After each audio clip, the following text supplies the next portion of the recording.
As a track and field athlete, knowing how to speed train effectively is crucial for success. There are a multitude of mistakes beginners make. Here are some of the most common mistakes I see. First off, we have what I think is the most common, taking short breaks in between reps. When you're sprint training a workout like 4x60 meters, it is common to see people do these with very short rest.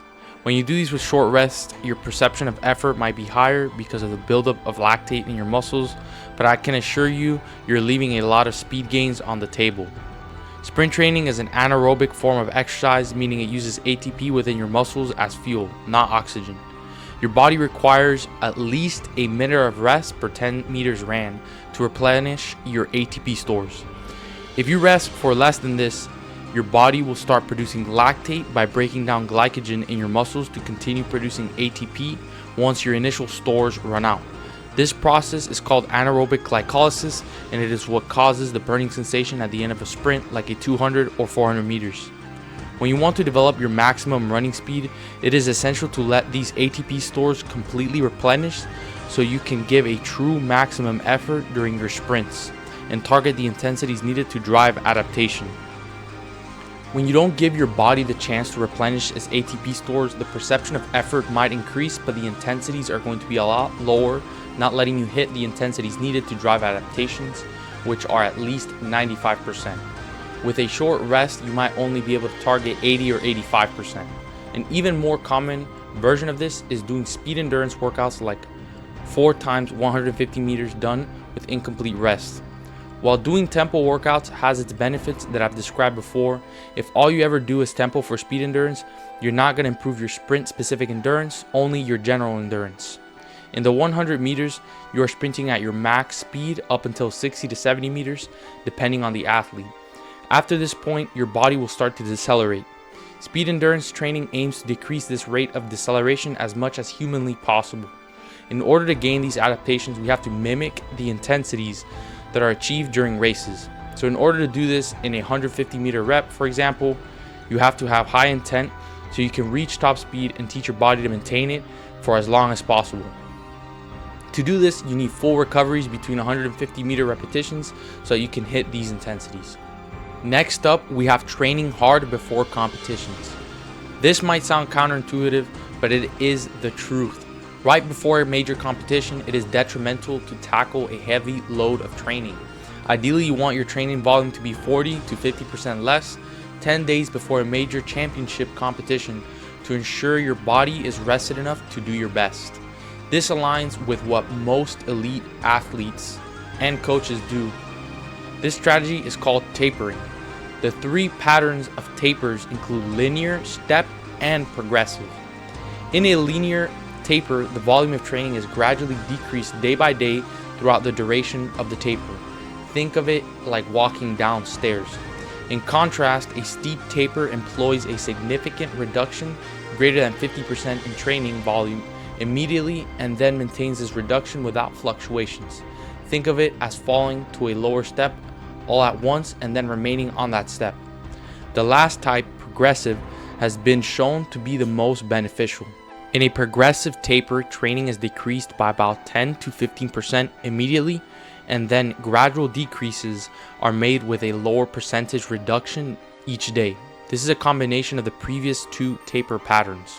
This pattern allows the necessary reduction in volume to be implemented while maintaining intensity and frequency.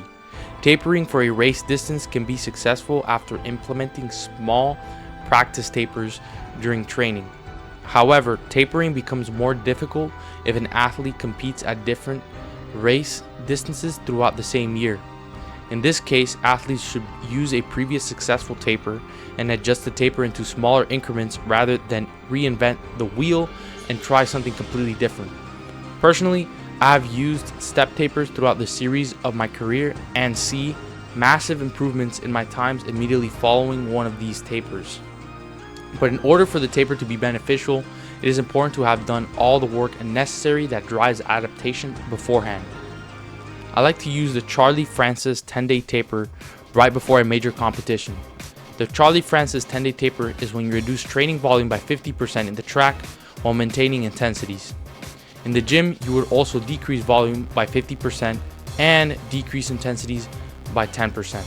If your typical total volume in a week is 1,000 meters, you should make sure that your volume during that week in the 10-day taper should be 500 meters. The volume would decrease, but the frequency remains the same.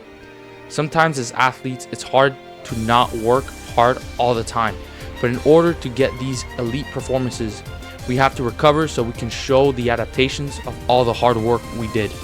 Next is traditional linear periodization, where you spend months regressing back to old training. In traditional linear periodization, the aim of the training plan is to peak at the most important competitions at the end of the year.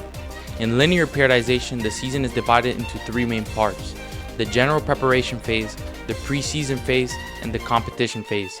During the general preparation phase, or GPP, the athletes focus on less specific forms of training that develop general fitness and aerobic endurance qualities.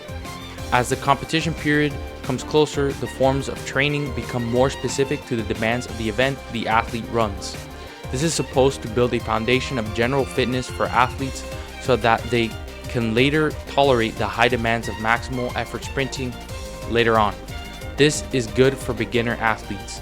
Building a general fitness base as a beginner can build a foundation for longevity in your sport.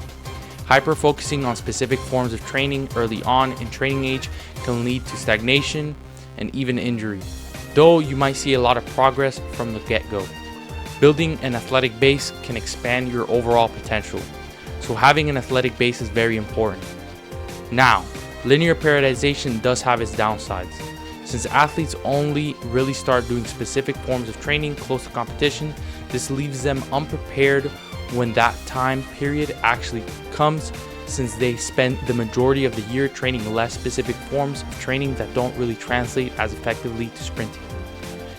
After the initial year or two of an athlete's development, linear periodization may be redundant, as following the same progression will only leave the athlete in stagnation.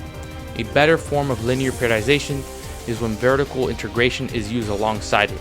Vertical integration was introduced by Charlie Francis, and it is when you train all the pieces of the total training equation throughout the year, but the difference is in emphasis depending on the phase of training. An example of vertical integration would be having a higher emphasis on tempo endurance sprinting in the off-season while still training speed in the form of maximal effort accelerations, just in smaller quantities when compared to tempo running. The most common form of linear periodization is when it is used with vertical integration. Next up is using parachutes for resistance. In sprint training, there are many forms of adding resistance. Among all these forms of resistance training, we have the weighted vests, sleds, the 1080 sprint, bands, and parachutes, etc. I can say with confidence that the parachutes are one of the worst forms of resistance training because of these factors. First off, you have the directionality of the wind in respect to where you are running. If the wind isn't perfectly behind you while you sprint and slightly to the side, the parachute will have an uneven spread of resistance pulling you to the side, making your mechanics awful as well. Secondly, you cannot in any form adjust the resistance of this parachute because we cannot control the wind speed of Mother Nature. Using the parachute in an indoor facility can be better since you can take away this random factor of the wind. But not many people have access to a good enough indoor facility that allows you to run with a parachute. If the only form of resistance training you have access to is parachutes, then they aren't the worst thing in the world, but I would invest in other forms of resistance training like sleds. Lastly, we have excessive toe dragging. The idea of toe dragging is that since the foot is so close to the floor, you spend less time in the air, making you run faster. While a lot of elite sprinters do perform toe dragging, I myself perform toe dragging, it is a problem when you overemphasize it, and it is the only thing you're looking at when performing your block starts. While performing your block start, you want to make sure you have excellent horizontal projection, as most of your force should be going horizontally, and horizontal shin angle striking your center of mass, with good triple extension being powerful. The moment you overemphasize toe dragging, you'll start to have shorter, choppy steps, and while visually your limbs are moving faster, you'll be sacrificing stride length and projection. Sprinting is all about balance, so it is not a bad thing to toe drag as long as it doesn't come at the expense of other mechanics. Some people even naturally do it without thinking about it. Thank you guys so much for watching. Remember to always strive to be better and stay planetary.